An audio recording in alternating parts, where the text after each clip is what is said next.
السلام عليكم ورحمة الله وبركاته. waxaan igu hambalyeynaa sanadka cusub oo hijriga ah nolosha Ilaahay naga dhigo kuwi ka faa'iideysto.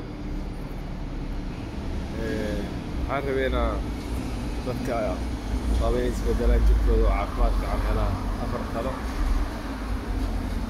oo aan siinaya insha Allah. wadoon jiim aadin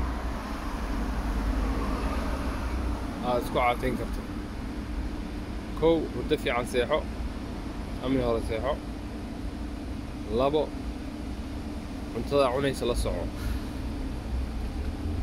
saddex waqtiga quraacda marka soo kacdo fogee 3 saac 4 saac kadib quraaco. hadaa quraacanaysan wax ka oo sokor leh ku fogow.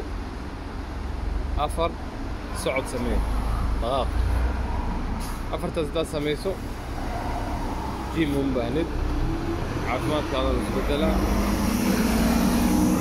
4 bilood ilaa 6 bilood gudahoodana waa asarka insha Allah adoo caatoodana meel jiimna aadin wuxuuna aadin. waa in salaama. assalaamu calaykum waraxmatullaahi wabarakaatuh.